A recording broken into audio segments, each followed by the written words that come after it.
Magandang araw po sa inyong lahat, mga kababayan. Uh, uh, well, yesterday, as if you can remember, we called during the regular weekly directional meeting with our department heads, we were informed by the City Administrator Felix Berto Espiritu on the issue of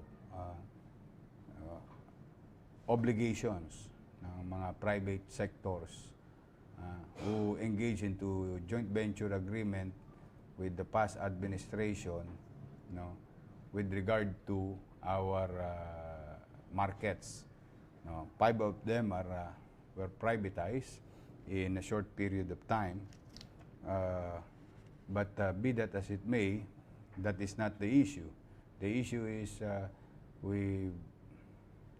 I was informed that these corporations are not paying their duties and obligations based on the mutually agreed by the mga nakaraang panahon. Pero hindi po yan. Sa ating mga kababayan, kahapon ay, namamaga pa ba?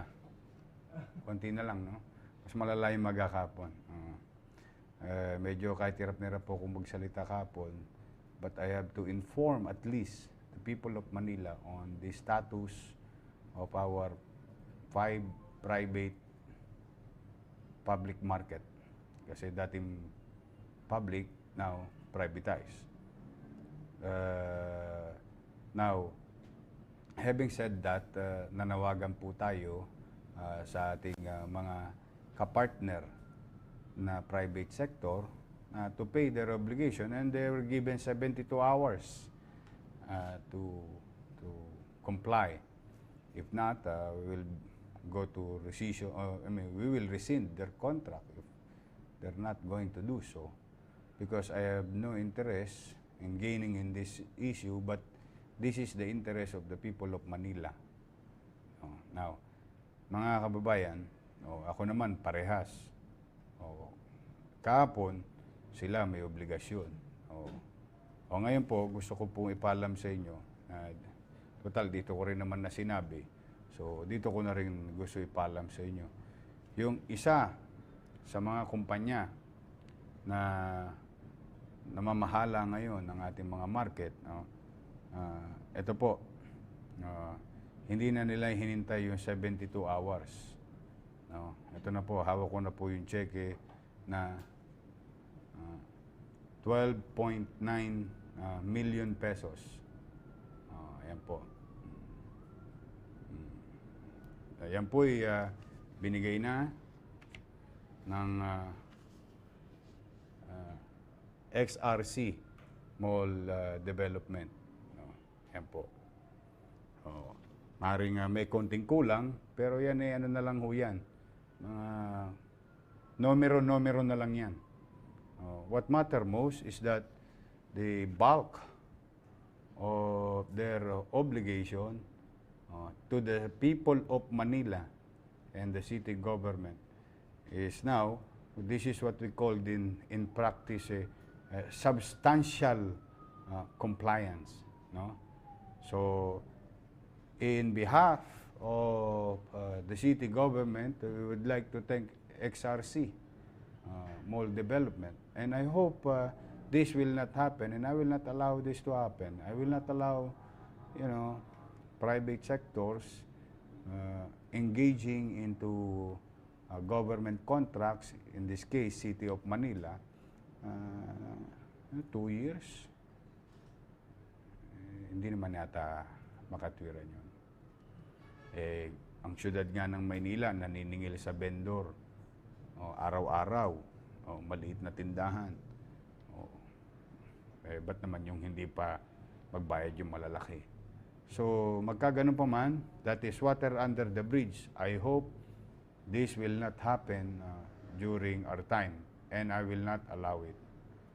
I will continue to protect the interests of the people of Manila, because that is our job. That is my job.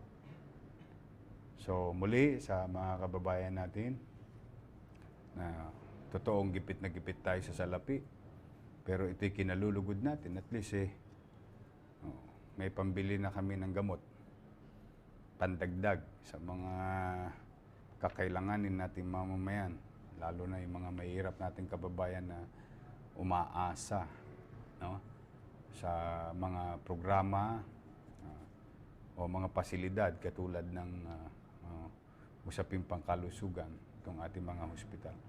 So sana ito ay maging takdang aral sa ating lahat na sa mga pribadong sektor. I don't like mas maganda talaga kusa eh. Pag nagkukusa, mas mabilis eh. Mas mabilis ang gobyerno, mas magiging efficient ang gobyerno. O ngayon, iniintay ko na lang yung Quinta Market. Still about 48 hours to comply. So if not, you have no business by Friday. We'll shut it down. So, yan ay hindi para sa akin. Para po yan sa kapakanan ng ating mga kababayan, mamamayan ng lungsod ng Maynila. So anyway, yun lamang po. Maraming salamat. Yes, may question ka. Andito na ho sila, yung mga halo-halo na rin ito. Yung balance ng remaining 14 kasi yung utang ng extra. Yes. Yung balance, ilang hours to They have to, because remember, we just passed a law, no, that erase any penalties and surcharges, no. That is subject for legal comments of the city legal officer. But for the meantime, at the very least, the principal, the basic requirements are now complied. Dito ako after. I don't want to penalizing people. I really don't like it. But as far as we're concerned, we're after to the, alam mo yung live and let live principle. Apply natin. Yes.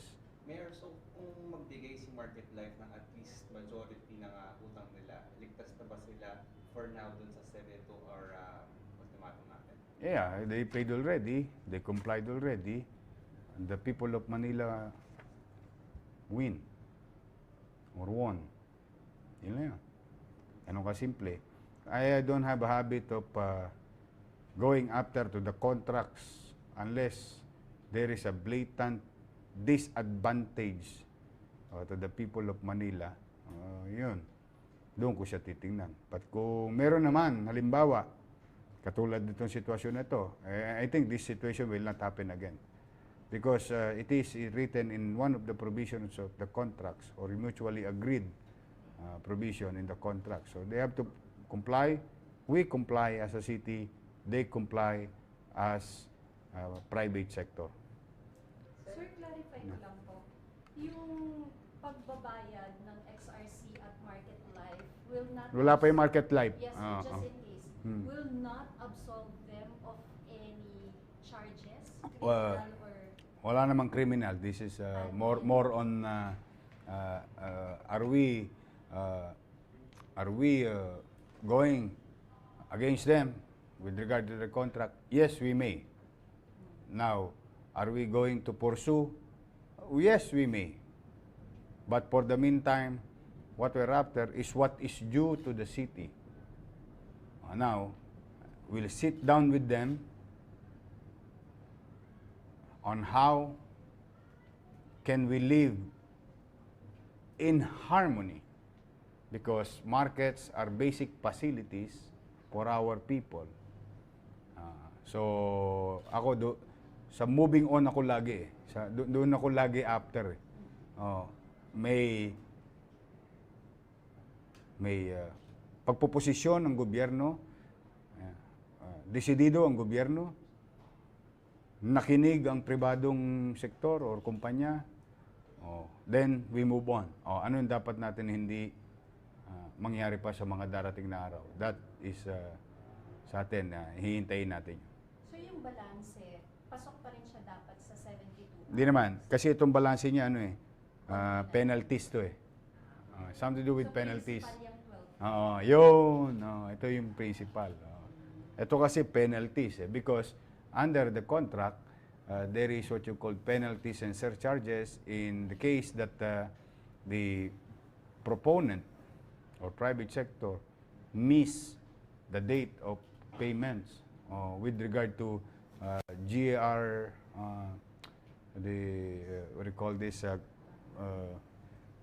what is due technically to the city. Sir, walang explanation yung XRC, bakit meron silang unpaid obligations?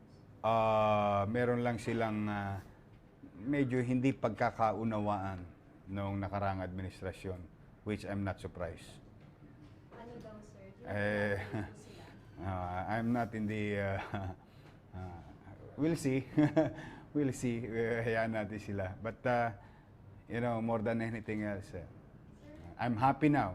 Honestly, kahit na masakit ang iwag niyo lang ako masyadong patatawain. Siyan. Ang Quinta Market po kasi may issue sila sa mga vendors na hindi umano nagbabayad sa kanila. Pwede po ba maging excuse yun? Ang galing mo. It's a good question. It is not my job as a city government official.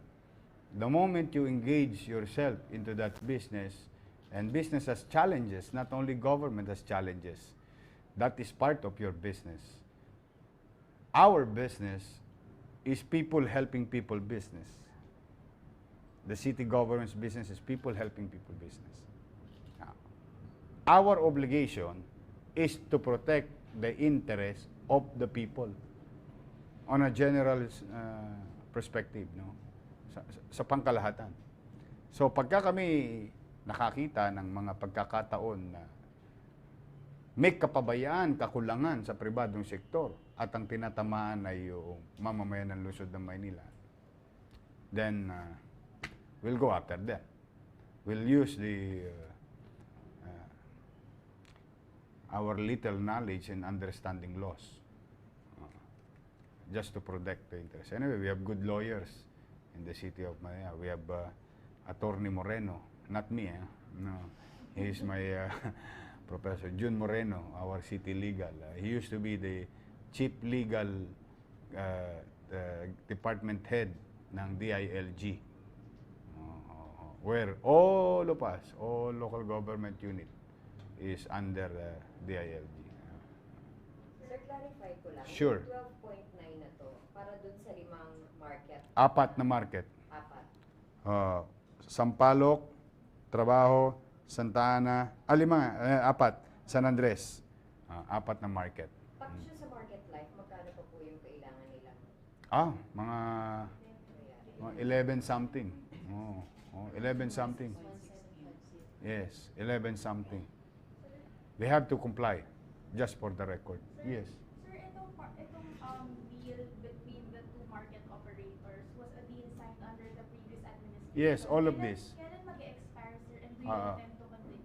Well, we will check into it, but I believe they have about 15. One is 15, the other one is 25 years. So I still have about 2 years and 10 months to go. So they have to deal with us. Yes, at least 2 years and 10 months. Mayor, balikan ko lang po. So, si XRC po ay nakapagbayad na ng principal Yes. niya po. So, yung pwede, pasok po ba sila sa Tax Amnesty Act na kumbaga portion na lang na interest mo? Kasi hindi portion ng principal na lang. If ako lang tatanungin, I'm not a lawyer, no. Well, papasok sila kasi the logic behind it just so happened that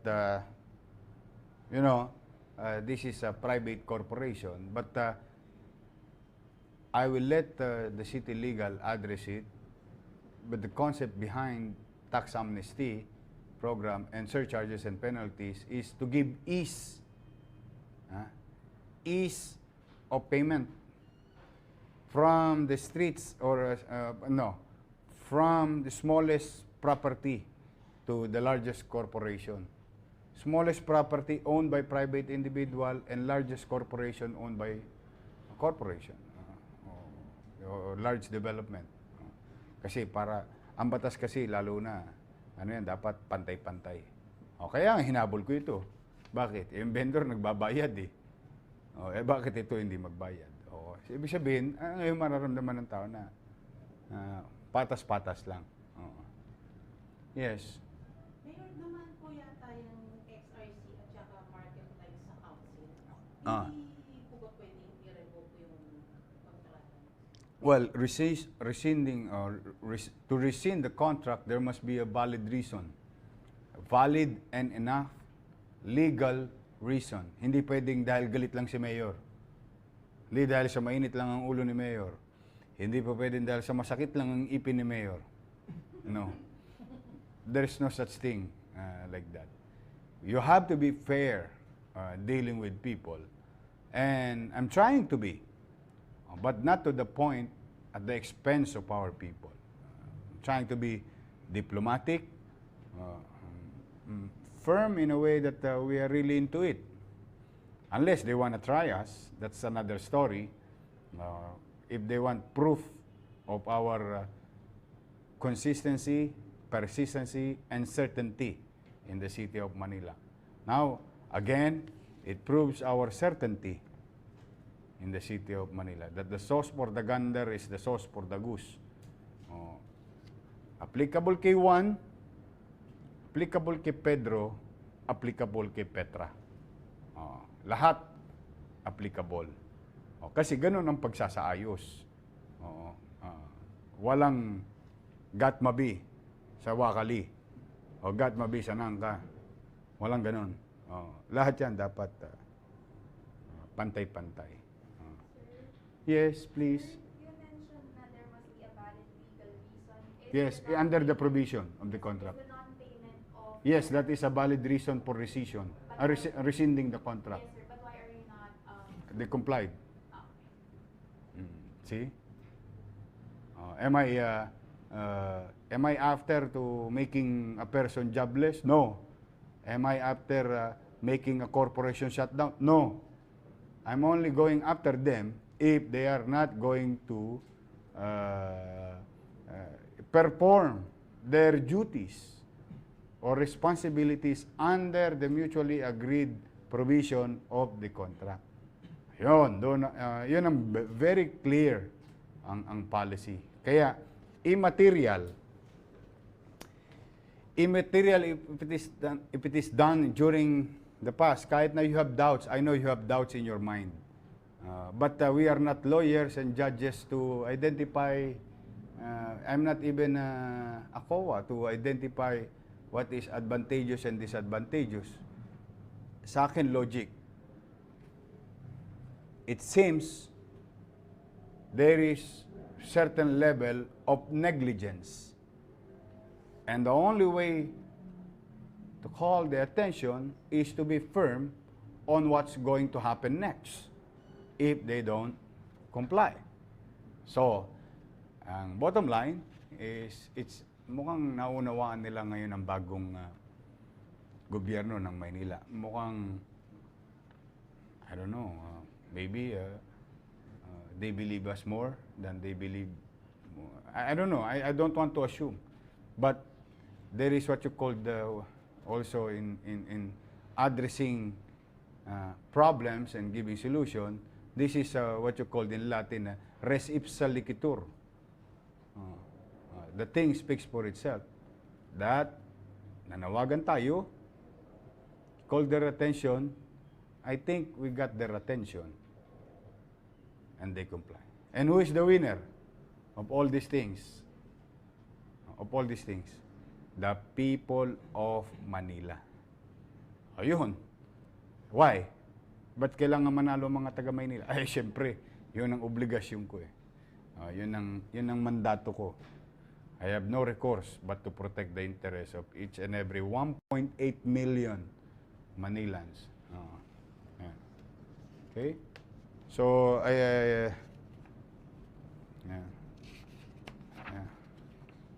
Ito yung mga, may mga ano sila, may mga complaint na hindi inactionan kasi nung araw.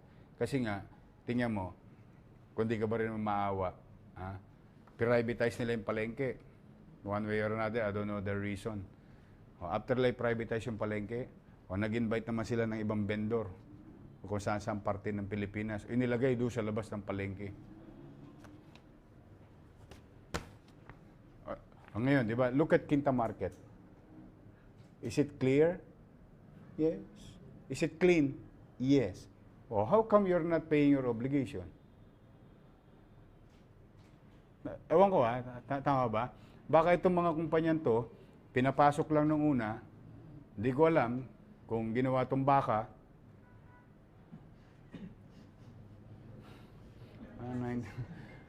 Tapos, nung ano na,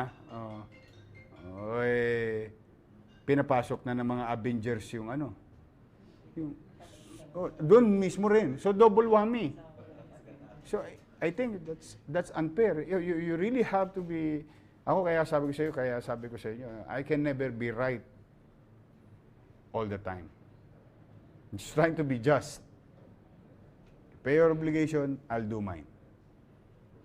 That's my top way. Then, at least, I can sleep soundly tonight that 1.8 million people were protected of their interests. I don't own that market. I don't own that market. The people of Manila owns it. And the official, like me and others, like Vice Mayor Hani Lacuna and members of the City Council, are obliged to protect the interests, are mandated to protect the interests of the public. Sir, baka may gusto kang warning or message sa market life? Basta you still have 48 hours. I think I already made enough information here through this medium. First, officially, they were informed. Officially, in a formal setting like letters and information. And this is now matter of policy. We'll go after you. Basta, ano lang, ayaw natin pangunahan yung kanilang kaisipan, kung ano nasa isip nila. O basta tayo, we were fair. Ano yun? Ay sinabi ko na yung kaisipan natin. Sinabi na natin yung mangyayari. O, ang tawag doon, diplomasya. O, hindi ka pa nakakuha sa diplomasya, we'll see. So sir, sino na ngayon ang next na habulin ng sigat nila? Ay yung hindi nagbabayad, siyempre, na mga kumpanyang kanegosyo ng siyudad ng Maynila. So, lahat yan. Pati ang mga developer na yan, na naka-JB yung mga property namin. You pay. You don't owe me anything. You owe the people of Manila. Yun yun. Yun ang bottom line. Kasi maraming mga naging JB talaga nung nakaraan. Joint venture. Joint venture. Di ba? Salamat naman. Ako, papasalamat naman ako. Ganun lang yan. Ganun lang bottom line yan. Trabaho lang. Okay? Any more? Yes. Sure. Comments ngayon na magpahinga ka daw, ikandado ka na daw kung ng asawa mo. Aray ko. Sabi ko nga, mapatawanin. No. I'd love to rest. I would love to rest. Honestly, medyo groggy na nga ako kaka-injection ni Doktora Sakdalan at ng mga nurse. But you know, sa akin malayo yan sa bituka. Ganun ang lagi, ipil lang yan. But setting aside this, these things. Well, thank you sa mga viewers. No? Thank you very much for your sweet messages. But you know, siguro pag-isipan ko na magpahinga muna mga ilang araw sa mga darating na linggo. But you know, one, I owe it to you. I asked for it. Give me a chance to lead the city. That was a few months ago. And you gave me chance. The people of Manila gave me chance. And I'm grateful. Sa awa ng Diyos, nabigyan niya ako ng pagkakataon at mga tagalungsod naman. Now, I'm here already. The people have spoken. There was a total rejection of what happened in the past. Simply because masyado yata talagang kawawa ang Maynila. Kaya ako naman, naisip ko lang, wala akong karapatan magpahinga sa dami ng kinakaharap. At lalo nating mga natutuklasan. Hindi lang pala magulo ang lungsod ng Maynila. Hindi lang chaotic. Hindi lang disorder. Hindi lang madumi. Hindi lang dugyot. Hindi lang banilin. Ginahasa ho talaga ang Maynila. Anong gagawin ko? Will I take it lightly? No, it's unfair to the people of Manila. It is really unfair to them. Pangatlo, it is unfair for the country. Unfair for the president of the country. Unfair to President Rodrigo Roa Duterte. Why? We are the host city to the Malacanang. And the president will ask foreign investor to invest in our country and pass by Manila going to Malacanang. And it is the window of the country, the city of Manila. Then all of a sudden, those prospects of President Rodrigo Roa Duterte to invest in our country will see chaos in Manila. It is unfair for the president. It is unfair for Metro Manila. It is unfair for other cities, 1,600 municipalities in this country. LGU, no? Cities and municipalities. It is unfair for them. Why? Lahat sila magaganda. Kami pangit, kami bulok, tapos kami yung window. Unfair sa kanila, sila maayos, matino, maunlad. Isipin na yung buong bansa magulo, marumi. Simply because of Manila. So, kaya talagang, yun ang uniqueness Alam mo, yun ang uniqueness ng Manila. Its character, location, and history. So, that is unique for Manila. Pangalawa, uniqueness, we are the capital of the city. So, I'm really trying my best. But, marami nga nakakapansin. Maraming salamat naman sa inyo, sa mga nagme-message. Nga pala, treasurer, hindi pa ako sumusweldo. Aray ko, sakit. Tawagin nyo naman si treasurer, 1 buwan kalahati na, wala pa ako sweldo. Hindi, ganun talaga pagka every 6 months, pag new, saka renew. Tagal yung process. So next December or next year pa sweldo? No. Once na sumweldo na ako ng first time, mag-i-smooth na siya regularly. Ganun din yan. Kailan yung first? Dapat sumweldo na ako nung at 31. Hindi naman, in fairness to them, hindi. Ganun talaga. It's a practice.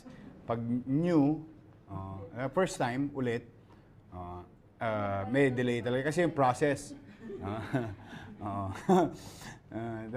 Pero tingin ko naman, it doesn't only goes to me, no? I mean, hindi lang tungkol sa akin, pati rin sa mga JO, basta lahat renew. Saka new, lagi may delay yan. Yung first salary, they call it the first salary. So dahil bagong admin, sir, kaya? That's possible. Kasi, saka yung mga documentation kasi. It will take time. Ayan, si Julius wala pa. Wala pa sweldo. Halos lahat, pati yan sila. Wala pa rito. Puro pagmamahal pa lang to. So sa katapusan, sir, sa katapusan, you hope to get your Naman, tama naman yung tanong sa akin. Ipoposas na ako ng asawa ko. Sweldo, mahalang grocery. Mahalang diaper, gatas, diaper. Diyos ko. Buti na lang, wala na ako dinadayaperan. Ano na lang. wala na. Magsi-7 na yung bunso ko. Okay naman. So, but anyway, thank you. I appreciate your thoughts, your kindness and sweetness with your words. Just trying to... nga pala, Mamaya, abangan ninyo, ilulunsad natin yung isang pasilidad na kapaki-pakinabang sa tao. In our own little way. In our own little way. Ito, walang tosgas ang gobyerno. Laway-laway lang. Promise. You'll see. Siguro in a matter of a few hours, gagalit na lang si Doktora Sakdalan sa akin dahil kailangan na raw ako lagyan ng antibiotic. Paso na naman yung antibiotic. Ayan, si Doktora. Ay, Doktora! Ayan po ang aming, what do you call this, director ng Justice Jose Abad Santos Hospital sa 3rd District. Okay? Wala na kayong tanong? Mga kababayan, may bago tayo ngayon. Dito na talaga ang briefing room, I just want you to be, to see us. This is us. This is the simple government, simple governance. Gusto naman namin tupdin yung aming mga nasabi. In fact, we're happy that you're here because we really wanted to promote Manila again with your help. To all television network, to all radio station, to all newspaper, broadsheet, and tabloid. Maraming salamat sa inyo. Natutulungan nyo ang siyudad ng Maynila. Kita ninyo, dami ngayon namamasyal. If you come and see at the window, talagang, por Diyos, por Santo. Kaya, ako naman, I'm grateful that we have another 2 ambassadors. The people of Manila is happy. We have the ambassador from European Union and the ambassador sa New Zealand. Bukas, meron na naman. Another, ang dami na, no? Swerte. Ang dami ko rin nahataw. Tingnan mo, in fairness, I have to mention some to review. Diba, sa US Embassy o USA, diba? Flood control system. Diba? Tapos yung Singapore, Smart City, Russia, yung best practices. Kaya nga, pwede ako mag-world tour Ganon din with the New Zealand, yung risk reduction. Di ba? British government, our parks. Urban design. So, ako, more than anything else, pinaka-tingin ko, sana nga magtuloy-tuloy, no? I hope it's up to USAID. Yung general planning and massive studies of our drainage system. Once and for all, por Diyos, por Santo. Hindi pragman ang mga taga-Maynila. Dahil hindi ko naman maintindihan. Well, we don't want to blame anybody. No. It's just that Manila on its own, geographically speaking, challenging because we are being surrounded by creeks, ilogs, or rivers, and bayside, in the west part of the city. 2, we are, I think, below sea level by 3 inches. So, plus yung bagyo ngayon, iba na. Pang-4, masyadong maraming semento ang Manila. Konti ang puno, kaya ang pangarap namin, din ang pangarap ng DNR para sa amin, para daw kami, ang siyudad ng Maynila, maging healthful o healthy and ecologically balanced. We need to plant 1,600 hectares of green, open green space. So far, we're doing it. So yun ang mga challenges, yung bagyo, daluyong, plus Manila is kapatagan, sorry. The east side, which is Metro Manila, Quezon City, from Rizal to Quezon City, all the way here, ang daluyong ng tubig. So these are just for the education or information of the people who are watching. Para at least alam nyo lang. Pero yun na nga, hindi pa rin tayo pumapayag yung mga excuse ng gobyerno, excuse namin, mga dahilan namin, sisi na sisi kung kani-kanino. Now, once and for all, I think we have to come up with sewerage and drainage plan, pangkalahatan, to address flooding problems. It will not be resolved, mga kababayan. Huwag nyo ko masyadong taasan ng expectations. Ang kailangan ko i-study. Why? Because every year we spend hundreds of millions of peso for declogging and developing our roads, drainage. Same thing with DPWH. In fairness to the DPWH, they're spending billions of peso to develop our drainage system and sewerage system, the flood control system. So everybody's doing it. It's just that I want to put a stop on it, sit down, relax, watch a movie. Watching the plan, the solution, the long-term solution. So, yun ang gusto kong makita. Para pagka ginawa namin ito based on a plan. Hindi na siya based on kasi baha doon, ipagawa natin yun. Sarado yung imbornal doon, sipsipin natin yung imbornal doon. Hindi na, gagawin pa rin natin yun ngayon as we progress, as we go along. But for the meantime. So, yan yung mga natatamasa natin sa mga embahadang ito. Kaya maraming salamat sa inyo in advance. I hope you're watching. Dagdagan nyo pa. Hindi naman kami tatanggi. So muli, wala na kayong katanungan. So maraming salamat. Again, XRC Mall Development, thank you very much. May pandagdag ng pambili ng gamot. Mayor, yung pinag-usapan niyo sa mga South Korean. Ano yun? They're planning to develop Manila. And I told them they are welcome to Manila. Kasi the mayor of Incheon dropped by, now assemblyman. Incheon is one of the biggest and most progressive, fast-moving progress meron ng Incheon. Kaya, so, walang masama. Laway-laway pa lang naman yan eh. So anyway, muli mga kababayan, maraming salamat sa oras ninyo. Hindi po ito ang Capital Report. Ito po ay breaking news lamang. Sa Biyernes ko pa po kayo i-update. So, lagi ko po sinasabi, kayo mag-iingat kung nasaan man kayo. Pero always remember mga kababayan, walang magmamalasakit sa ating mga batang Maynila, kundi tayo rin kapwa batang Maynila. Okay? Nawa, pagpalain kayo ng pong may kapal. Manila.